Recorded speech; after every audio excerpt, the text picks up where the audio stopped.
Ganz herzlich willkommen zum heutigen Business Talk. Ich freue mich sehr, dass du mit dabei bist. Vor allem aber freue ich mich auch, dass ich mit Erika und Hans-Ulrich Bigler heute hier sein darf. Danke für eure Zeit.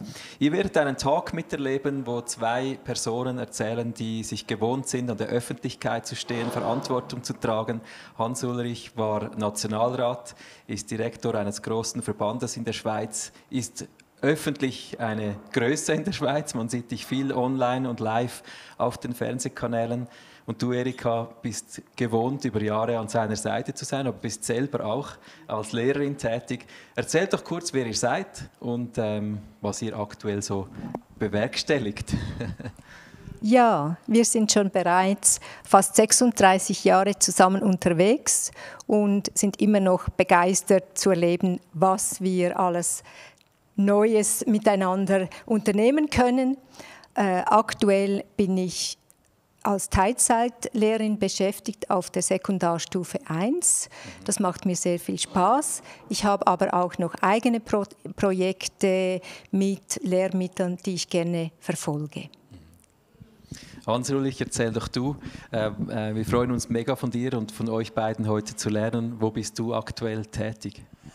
Ich leite den grössten Dachverband der Schweizer Wirtschaft. Das heißt, wir versuchen, uns in die Politik einzubringen und die Interessen der Unternehmungen in diesem Lande zu vertreten. Mal mit mehr und mal mit weniger Erfolg. Aber es geht letztlich darum, dass die Unternehmerinnen und Unternehmer einen Spielraum haben in ihrer Tätigkeit, um möglichst gut so arbeiten können, dass sie auch Arbeitsplätze anbieten und Lehrstellen sicherstellen können. Ja. Jetzt haben wir heute Leute mit dabei, die sind in Verantwortung, sind Führungspersonen. Wir werden über eure Ehe sprechen, darüber, wie kann man über die Jahre hinweg als Paar zusammen performen. Wir werden darüber sprechen, wie kann man Gott einbeziehen in Verantwortung. Lasst uns vielleicht gerade dort starten. Ihr seid beide Christ seit vielen Jahren. Wie spielt das zusammen? Verantwortung tragen in der Öffentlichkeit und Christ sein. Ist das förderlich, manchmal im Weg? Erzählt doch kurz. Für mich war entscheidend eigentlich der Startpunkt und ich glaube, gerade in Führungsverantwortungen ist man sich gewohnt, dass man mit Strategien arbeitet, man setzt in operativen Plänen, man geht sehr strukturiert vor und ich bin überzeugt, es lohnt sich eben auch für das eigene Leben, diese Überlegungen anzustellen. Letztlich haben wir 3 Fragen, die wir beantworten müssen. Von wo kommen wir, was macht hier Sinn und wohin gehen wir? Ja. Und für mich war entscheidend, der Glaube an Jesus hat mir eigentlich diese Fragen beantwortet. Ja. Und ich darf heute sagen, das war ein sehr guter Entscheid und das ist ein eigentliches Abenteuer. Ja. Wie spielt ihr jetzt gerade diesen Glauben mit in euer Alltagsleben hinein? Wie hat Gott Platz jetzt in eurem Alltag? Ja, für mich ist Gott eigentlich allgegenwärtig im Alltag. Das ist für mich fast lebensnotwendig, weil ich von meinem Typ her sehr ängstlich war früher. Und als ich Christ wurde, habe ich gemerkt, dass Jesus mein bester Freund sein will, dass er immer bei mir ist und dass ich mit ihm sprechen kann, dass es wichtig ist, mir Zeit zu nehmen. Und das hilft mir auch ganz praktisch im Alltagsleben. Ich finde es auch noch spannend, oder ich werde oft gefragt, ja, wie kann man denn Gott erleben und wie kann man auf Gott auch hören? Ja. Und da wurde mir dann bewusst, zu Beginn des Johannesevangeliums heißt es im ersten Vers, am Anfang war das Wort und das Wort war bei Gott und Gott war das Wort. Also anders gesagt, wenn ich Gott kennenlernen will und wissen will, was er denkt, dann habe ich mit der Bibel eigentlich den reichsten Fundus, um mich schlau zu machen, was gilt, was funktioniert und wie das ich vorgehen kann. Ja. Und insofern eigentlich auch die notwendigen Guidelines. Jetzt seid ihr euch ja extrem gewohnt, gerade du, an der Öffentlichkeit zu stehen. Wie triffst du Entscheidungen und wie spielt hier auch der Glaube mit hinein? Also wie triffst du Entscheidungen, die vielleicht heikel sind oder wenn du in die Öffentlichkeit gehst, wie bereitest du dich jetzt darauf vor, auch im Hinblick auf Gott und den Glauben, wie stärkt dich das? Ja, ich glaube, es gibt ja unterschiedliche Entscheide und Entscheide haben weniger oder mehr weitreichende Folgen und das muss man, glaube ich, schon unterscheiden. Wir waren uns eigentlich zusammen immer einig, wenn es darum ging, Entscheide zu treffen, wo wir wussten, da stehen wir an einer Wegkreuzung und dann geht es im Leben so oder so, dass es sich lohnt, innezuhalten und mit Gott eine saubere Lagebeurteilung zu machen. Und das braucht dann auch die notwendige Zeit. Also es geht dann nicht immer von einer Minute auf die andere, sondern geht dann manchmal eben auch über mehrere Wochen hinweg, damit der Entscheid effektiv gut fundiert ist und dass er vor allem mit Gott fundiert ist. Ja. Also Gott sagt uns ja in der Bibel, dass er uns leiten will, dass er uns auch schlau machen will. Und dieses Angebot, finde ich, lohnt es sich eben zu beanspruchen und in Kauf zu nehmen. Wenn es dann um andere Entscheide geht, die vielleicht weniger weitreichend sind oder auch um Entscheide, wo man im Berufsleben steht und unter Zeitdruck ist, da glaube ich, gilt für mich persönlich ganz speziell eigentlich das, was uns auch Solomon vorgemacht hat. Er hat, als er von Gott berufen wurde, gesagt, gib mir Weisheit und Verstand. Und ich glaube, das ist für mich eigentlich fast ein tägliches Standardgebet, weil ich dann in der konkreten Situation nicht immer den Freiraum habe, um noch lange jetzt mich zurückzuziehen und zu überlegen, was ist jetzt von Gott her dran, sondern ich muss entscheiden. Ja. Und ich habe dann einfach auch vom Glauben her das Vertrauen, dass Gott mich führt und dass ich das Richtige mache. Und wenn es eben nicht das Richtige ist, dann brauche ich die Gnade, um Fehlentscheide zu korrigieren. Genau, das finde ich cool. Also ab und zu triffst du einfach eine Entscheidung und vertraust Gott, hilft da schon. Erika, wie ist es für dich? Bist du eigentlich einfach die Person, die hinten dran betet oder nimmst du auch Einfluss auf die Entscheide zum Teil? Ja, es ist beides, würde ich sagen. Für mich ist es wichtig, viele Dinge mit Gott zu besprechen, aber auch auf Gott zu hören. Ich liebe es eigentlich, Zeiten mit Gott zu haben, wo ich einfach still bin, wo ich vielleicht das Wort lese und das auch auf mich wirken lasse. Und ich denke persönlich, dass jeder Mensch Gottes Stimme hören kann, aber dass man das ein bisschen üben muss. Ja. Und wenn ich Dinge dann denke, ich habe das gehört, kann das durchaus sein, dass ich auch mit meinem Mann darüber spreche und wir dann zusammen vielleicht diskutieren oder prüfen, ist das jetzt wirklich Gottes Stimme. Jetzt so für euch, ich bleibe noch etwas beim Thema Glaube und Verantwortung. Wie wird das wahrgenommen jetzt so für euch in der Öffentlichkeit? Ist das auch schon hinderlich gewesen jetzt für dich?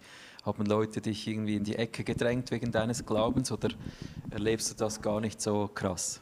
Nein, ich hatte eigentlich diesbezüglich nie negative Erfahrungen.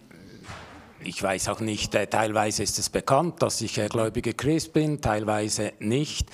Letztlich versuche ich, die Entscheide so zu treffen, dass ich sie auch vertreten kann. Und für mich ganz wichtig, es geht um die Sache. Ich suche nicht eigentlich irgendwelche Reputation, sondern ich versuche für die Sache möglichst gute Lösungen anzustoßen. Das ist mega schön. Ich denke, ein großes Thema, das viele von uns hier online und die hier mit zuschauen interessiert, die Verantwortung tragen. Wie geht man mit Niederlagen um? Gerade in deinem Lebenslauf als Nationalrat, da gab es ja so eine spezielle Zeit. Oder wie gehst du damit um, wenn man abgewählt wird? Das stelle ich mir noch krass vor. Das war ja eigentlich eine turbulente Zeit, oder? Ja, natürlich hätte ich in diesem Moment das Mandat weiterhin wahrgenommen. Ja. Da habe ich auch kein Geheimnis daraus gemacht, mache ich auch heute nicht. Auf der anderen Seite war für mich auch immer klar, das ist ein Amt und es hat einen Ablauf, früher oder später. Jetzt bei mir war es etwas früher, aber mein Leben hat es damit nicht zerstört. Also ich war der klaren Auffassung, das Leben geht weiter und das Leben, das ist dann etwas Lebenserfahrung, das auch eine Rolle spielt. Das Leben gestaltet sich mit Blick nach vorne. Es nützt mir nichts, zurückzuschauen und irgendwelche Ereignisse zu betrauen, sondern die spannende Frage, und gerade zusammen mit Gott die spannende Frage ist dann, was ist als nächstes dran? Ja. Und insofern bin ich kein Opfer, sondern es gab einfach hier eine Weggabelung. Ja. Das hat dann auch damit zu tun, dass wir uns als Menschen oftmals überlegen, wie geht es jetzt weiter. Wir haben klare Vorstellungen, wie wir unser Leben planen, und das ist auch gut und das sollen wir auch tun. Aber wenn es dann nicht so kommt, wie man das geplant hat, dann ist eben die spannende Frage, und was will Gott jetzt damit tun und in welche Richtung geht es weiter? Und dann ist es eigentlich ein Break, aber ein interessanter und ein spannender. Ja. Ein Doppelpunkt, oder? Was kommt danach? Ein Doppelpunkt und am Schluss ein Ausrufzeichen. Sehr gut, ja genau. Wie ist das für dich, Erika, jetzt gerade diese Situation? Auch oft bist ja du wahrscheinlich in deinem Alltag auch mit Niederlagen und schwierigen Situationen herausgefordert. Wie gehst du damit um, oder wie erlebst du da Gott? Ja, bei mir ist es vielleicht eher im Zusammenhang manchmal auch mit meinem Mann, dass halt mein Umfeld auch auf Dinge reagiert, was er in der Öffentlichkeit sagt. Und das war auch nicht immer einfach für mich oder für die Kinder, wenn beispielsweise ich im Lehrerzimmer ankomme, morgens um 7 und ein Kollege sagt, ja, Frau Direktorin, was denken Sie denn, was Ihr Mann da wieder Schönes preisgegeben hat? Und ich musste mich auch abgrenzen, indem ich halt klar sagte, dass ich mich nicht über meinen Mann definiere. Ja. Und Dinge lernen auszuhalten, die halt vielleicht nicht optimal laufen. Oder bei Niederlagen auch selber wieder in die Stille zu gehen und Gott zu fragen, was ist jetzt? Ich habe das gesundheitlich erlebt, dass ich halt eben meine Stelle dann gekündigt habe und eine Auszeit genommen habe. Ja. Und von meinem Stolz hat das viel abverlangt, aber ich habe einfach gesehen, manchmal braucht es auch ein Innehalten, ein Ehrlichsein zu sich selber und sich wieder neu orientieren. Du sprichst ein super Thema an, das, denke ich, kennt jede Person, das kenne auch ich. Wir sind oft verleitet dazu, uns zu definieren über unsere Positionen, vielleicht auch über Beziehungen, die man hat. Und du hast das angesprochen, ich definiere mich nicht über Position, über Niederlage. Sag doch etwas darüber, worüber definierst du dich jetzt, Hans-Ulrich? Also du hast ja verschiedene wichtige Rollen schon gehabt, Ehemann, Vater, aber auch in der Öffentlichkeit. Was definiert dich? Also zunächst finde ich, was du gesagt hast, ganz wichtig. Man muss sich bewusst werden, vielfach ist man ja umgeben von Leuten, die an der Position interessiert sind und nicht an meiner Person. Und ich sage jeweils auch meinen Kolleginnen und Kollegen, wenn ihr mal aus der Position weg seid, 99% der Leute interessieren sich aus naheliegenden Gründen nicht mehr. Ja.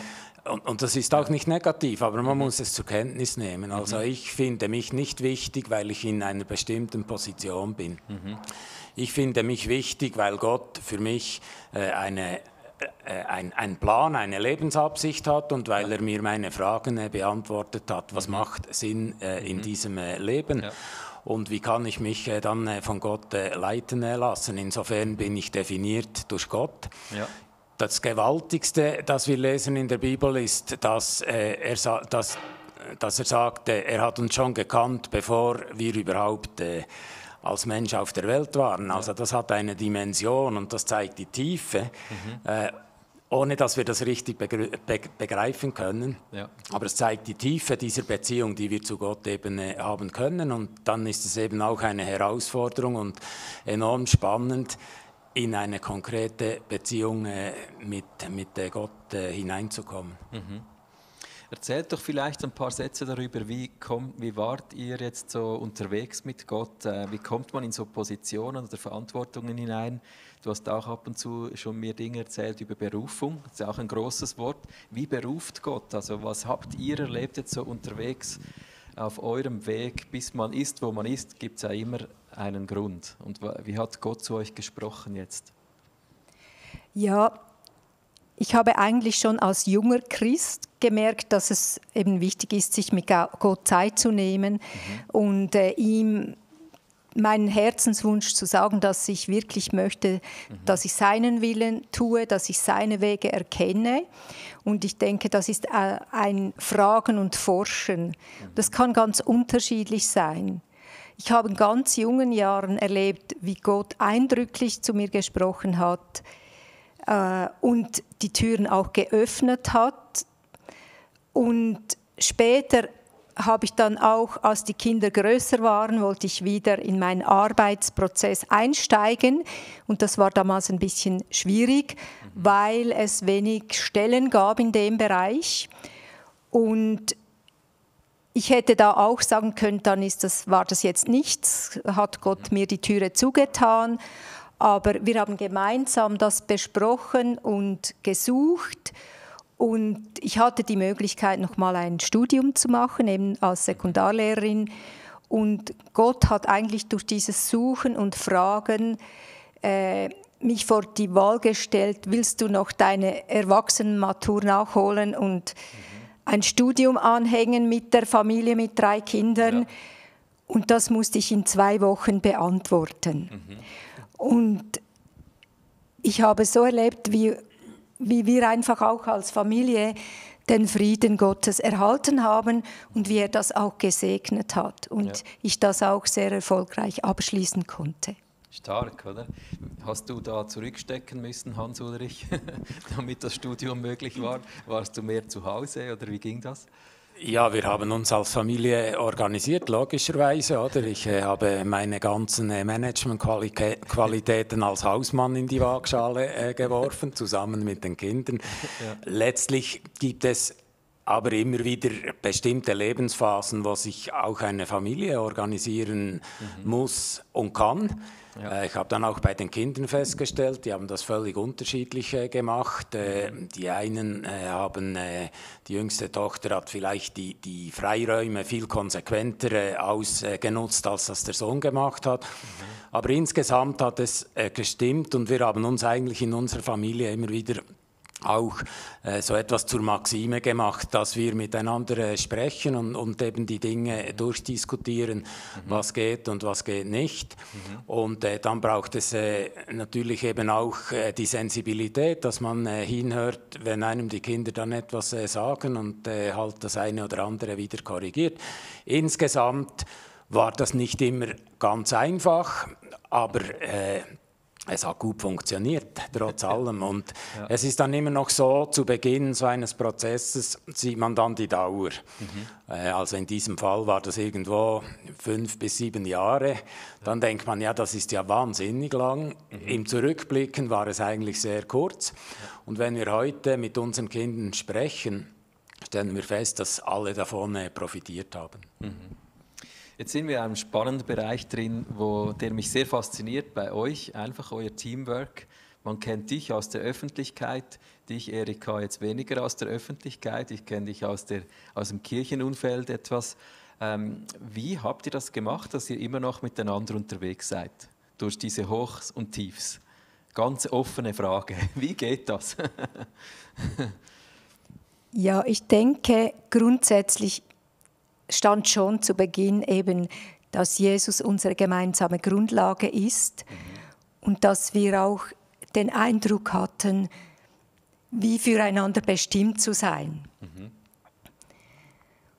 Und dass wir Fragen oder Projekte auch zusammen angegangen sind. Wir haben auch schon, als wir geheiratet haben, hatten wir 5 Jahre keine Kinder und dort haben wir ganz tolle Reisen gemacht oder christliche Projekte verfolgt. Und auch als Hans-Uli dann in leitende Positionen kam, hat er immer wieder versucht, mich auch zu integrieren. Ich konnte an Anlässe mit oder er hat mir Leute vorgestellt, er hat mich teilhaben lassen an seinen Arbeiten. Hast du die Anlässe gerne, die da stattfinden? Ja, so, das war eben auch zuerst gewöhnungsbedürftig, weil ich dann halt eben zum Teil nicht beachtet oder ignoriert wurde. Ja. Und halt alle nur an meinem Mann interessiert waren. Das war schon eine Herausforderung. Will ich mich jetzt da bedauern und in die Depression zurückfallen, oder sage ich mir, nein, ich nutze das und ich beziehe auch Position, ich musste Smalltalk lernen und mich auch einbringen, und dann habe ich eigentlich sehr profitiert. Ja. Gibt es da auch Fettnäpfchen, die du umgehen musstest, oder bist du mal in eins reingetrampelt, so zu viel gesagt hast oder so? Ja, das ist mir jetzt gerade nichts bewusst, ganz konkret. Ist dir eines bewusst? Ja. Oder war es für dich mal unangenehm dann? So? Du merkst, sie tritt auch jetzt nicht ins Fettnäpfchen. Nein, gar nicht. Ja. Diplomatisch. Nein, ich glaube, das finde ich eben das Tolle am Glauben. Wir hatten an unserer Hochzeit, bekamen wir von einer Freundin von Erika einen Vers aus den Sprüchen, dass bei einer Partnerschaft das eine oder das andere wankt, dass aber die Verbindung mit Gott wie eine dreifältige Schnur ist und dass diese Schnur eben, weil sie dreifältig geknüpft ist, nicht reißt. Und das hat eigentlich funktioniert, muss ich sagen, und zwar deshalb, weil sich wie Erika das gesagt hat, weil sich Gott zu uns gestellt hat. Und ich glaube, es ist normal und es gehört zu jedem Leben und es gehört auch zu jeder Partnerschaft. Es gibt schwierige Zeiten, es gibt Zeiten, wo man sich nicht versteht, es gibt Missverständnisse. Und die Chance des Glaubens ist, dass man eben sich zurückbesinnen kann, was ist eigentlich mein Fundament und auf was basieren wir. Und das war der Grund, weshalb dass wir zusammengekommen sind, weil wir gesagt haben, wir wollen zusammen ein Leben mit Gott leben. Und da muss ich schon sagen, das war eigentlich der Hauptgrund, dass es funktioniert hat und immer noch funktioniert.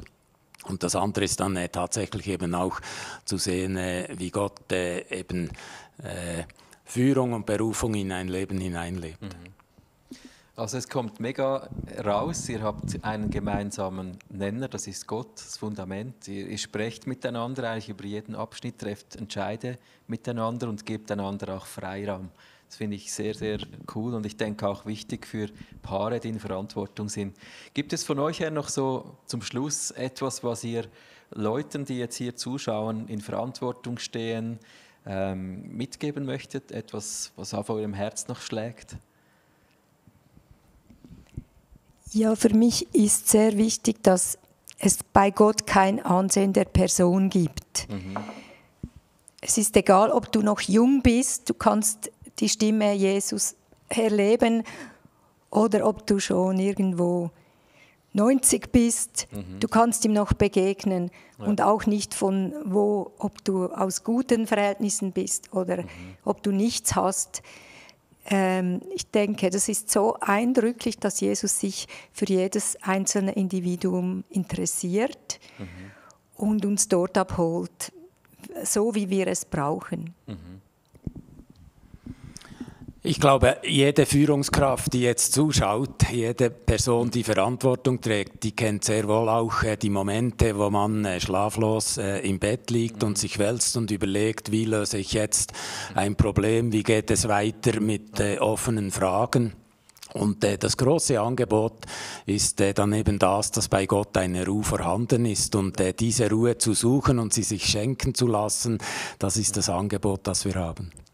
Sehr gut, vielen herzlichen Dank für eure Ausführungen, für euer Erzählen, auch das Öffnen, dass ihr so viel Einblick gegeben habt, auch wie ihr das handhabt.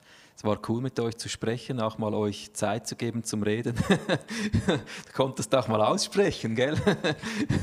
Genau.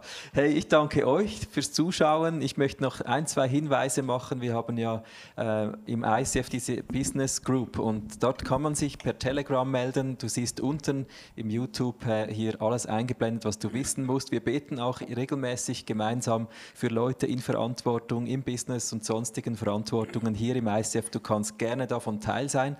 Und auch unsere Ausbildungen im College zum Thema Leadership möchte ich dir ans Herz legen, wenn du da weiter wachsen möchtest und dich entwickeln willst im Thema Leadership. Schau unten rein, wir haben dort alle Links für dich ready. Vielen Dank fürs Zuschauen, bis zum nächsten Mal. Tschüss, wir sagen hier gemeinsam Ciao. Tschüss.